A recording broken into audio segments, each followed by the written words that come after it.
to show our latest carbon unit. We've got a lot of people out there using the Z-902 Plus. That was a really successful product. Still is. We'll be selling them for a long time. But for some of our customers, we wanted to redesign the product into more of a sort of a sleek, kind of tapered version, so they could, they could get into welds and some of these harder to reach locations easier with a more narrower aperture. So we did that. We put some better heat sinking on, especially for some of these hot climates like Texas, Houston, oof, sweating bullets just in the Middle AC. East, yeah. So we did that. So it's a really nice looking analyzer. A few other things. We moved the argon to the side instead of the handle, so you rotate it out, change it here, clips in, so it's nice and safe on there. It's not going to fly off. And we put the display on the rear, so when you're testing, you can actually really see it easily. So you fire this thing up. You have two choices. You can do alloys or carbon. When you do carbon, it does the alloy as well, but some users may not need a carbon test that day, so they would just choose alloy. So we'll do carbon. It fires up, and it's preset to do a pre-burn and to do several tests in a row, just like OES. Right. And we'll see them on the screen. So I think let's test some L grade, because that's what a lot of our customers ask for, is the ability to see carbon in L grades. Yeah. Well, we just so happen to have a 316L here. Look at that. Boom. Look at that, see? It's like we're prepared today. Yeah, don't get used to it. Anyway, so let's choose some L grades. X-ray doesn't measure carbon, so you got to use a OES technology. So here we go. So this thing, we're going to set it up. It's set up for a pre-burn. All right, pull the trigger. You see the pre-burn going. It's just burning off any residual surface contamination, carbon, etc. And then it starts showing it'll show 3 or 4 results in a row. Something that surprises a lot of our customers is our limited detection on carbon with our LIBS analyzer. Yeah. We get down to 0.008. Yeah, or lower now, I think, yeah. So you see this thing is just, doing successive tests. On the left in the blue is the running average, and then the yellow, or whatever color that is, beige. Magenta. We see the actual test results. So we're almost done here. We set up to do 5 repeat tests. Most of our users do a pre-burn and 2 or 3 tests. Right. But we just, but if you look at the numbers now, let's see what we got here. The average is 011, and this is a 012 standard, so that's a very good average.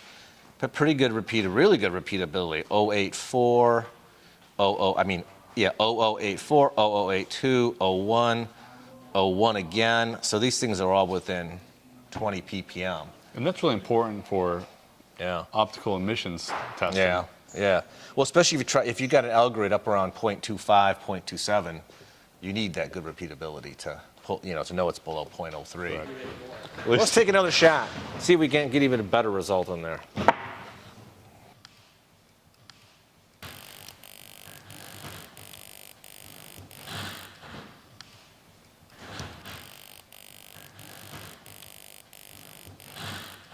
Good.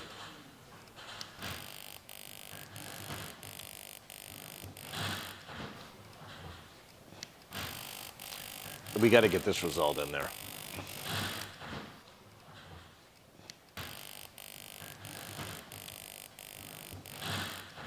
Well, see, that repeatability there is what you're looking for when you're out in the field and you're stressed out, or you're trying to make sure you're getting a good burn on the material, and you have the repeatability, you know it's a good test. Yeah, especially because you guys are out, it's hot, especially in a refinery or a pipeline, it's hot, and the last thing you want to be doing is like shooting and like, I got to shoot it again, and wondering, because look at that. This is a 304L. So again, the blue column is the average of several tests, but if you scroll over here, see if I can do that while I'm messing it up.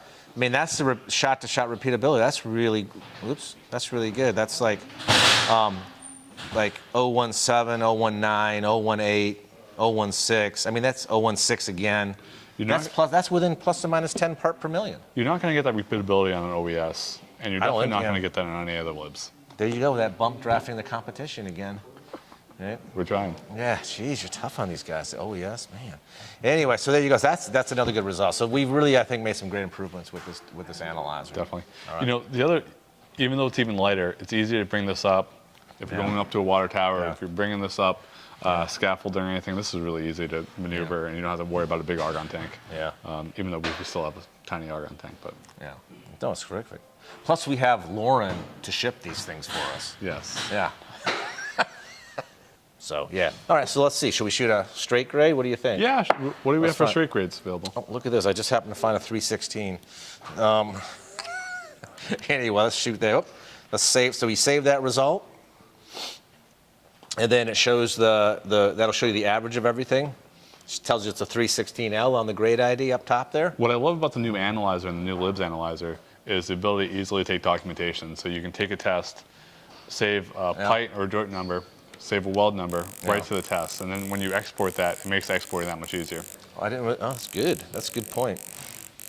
I just started, started it up again. Did the pre-burn, So this is an H grade, as you can tell. Look, it's up around 045. So let's do again. We'll run our several tests in a row. 044, 045. Very right there. You expect even better repeatability at the higher carbon levels, which we're getting. So anyway, there you go. And even though we're running 5 tests, this is still very fast. I mean, this is fast. We don't have to wait for a purge or anything from a Spark OES. Yeah, that's right. It's very fast.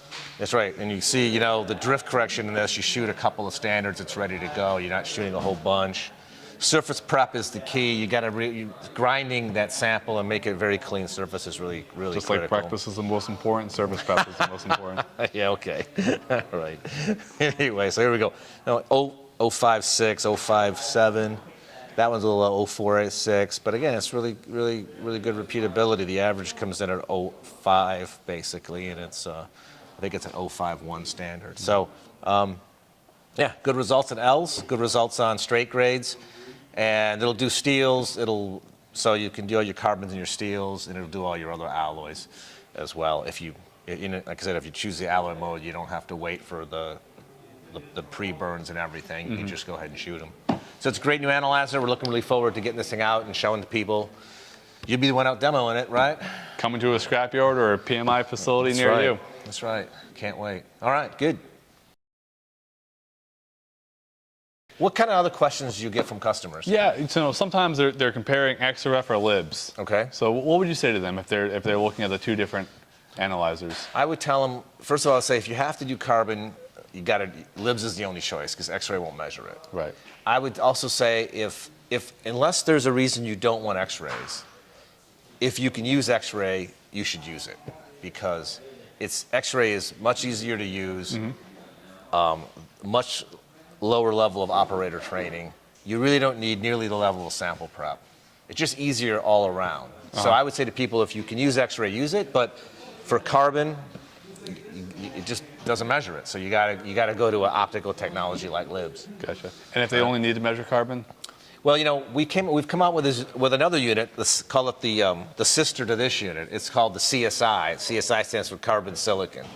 So it's a smaller. So this is really lightweight. I mean, compared to OES, this thing's only 4 pounds or so. Right. But we have a smaller unit that's only about 3.5 pounds, called the CSI, and it only measures carbon and silicon. And the reason we came out with that is because there's a lot of people with X-ray guns out there. Right. And X-ray does great on your nickel and your chromium and your manganese and all those other elements. It's really a great technology. But so you have a lot of these people that have X-ray guns, but sometimes they have to do carbon, and the X-ray doesn't do carbon. So what we say to them is, look, instead of having to buy a fully loaded carbon unit, why don't you save 10 or 12,000 bucks, buy a carbon-only unit or carbon and silicon. So now what they do is they go out with their X-ray to shoot it. If they need carbon, they take the CSI unit and shoot it for carbon. Right. And then we can merge the data. So it's like a purpose-built model. Exactly, yeah. So, then they can save some money, get their carbon measurements in, and only take on the greater degree of complexity when they're measuring carbon. Gotcha. So does that make sense? Yeah, that makes sense. All right. So that'd be like a one-box application, right? You have the X-ray, and then you have the CSI unit. Yep. If you already have an X-ray, you just get the CSI. Perfect. And if you have somebody else's X-ray, get our CSI, and we'll work with you to marry the data so you can still produce a single report. If that other X-ray lasts long enough. Okay, that's right. You NASCAR guys are tough.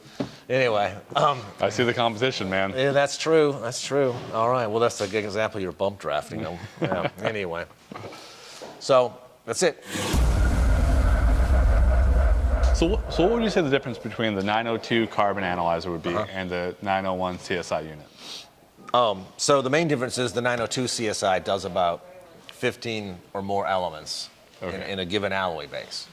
So when you shoot with the 902, if you want to measure the whole alloy, like take stainless, you want to see your chrome, manganese, nickel, moly, copper, niobium, etc., and carbon, you want to use the 902 because it's set up for all the elements. Okay. But if you want to use X-ray for all those elements except carbon and silicon, then you would use the X-ray for those, and you would get the 901 CSI for carbon and silicon. Okay, gotcha. That's the difference. Because you can just use, even a really old X-ray model is going to give perfectly good results on everything except carbon and silicon. Gotcha. So that's the idea. All right? Yeah, I gotcha. All right. So there's a lot of really nice features on the new 902 carbon unit. First of all, it's if you look at the profile, right, it's much narrower, and that's really because customers need to have better access to certain kinds of welds and other testing locations. So we made the snout more tapered. So it's a little longer, but it's narrower. We put a lot better heat sinking in, especially for places like Houston in the summer, Middle East, Southeast Asia, where you have some really hot, humid weather to do testing in. And then also on the argon, instead of having the argon on the handle, like the older model, it clips out from the side. So it's right there, it's easy to get, you can change it quickly. When you put it in it snaps back in, so this is very safe, little container of gas. And then the battery's down on the handle. We made the battery smaller, but it's also the same battery used in our X-ray gun. So if you have both our X-ray and our libs, the batteries, the accessories, they're all interchangeable. Yep. You don't one have box one application. exactly. We made the display on the rear, so when you're looking at this thing, it's got a really nice color display that's easily visible when you're holding the unit. And then all the ports are under here with a little waterproof cover. So you've got your USB, which is what we're using right now to go to the PC for the camera image. You've got AC power there. And one of the things that's new, you've got two cameras in this device. You've got the internal camera, which is what, when we're looking at a sample, you can see. That always helps for small spots when you're trying to get a specific spot to test. Or a weld. Exactly. Yeah, you can get right on there. Yeah. And but also there's a macro camera right here. So you have this little camera icon on your display, right? And you hit that, and that's supposed to flip over to your display, and look at that. See, there's CJ's. Oh, look, there's a NASCAR driver. Anyway, there you go. So your macro camera, this is the thing that you can shoot. You can use, and it's pretty good resolution. You can see things. So, like I said, it'll read a QR code, it'll read a barcode for sample, for sort of tracking what you've tested.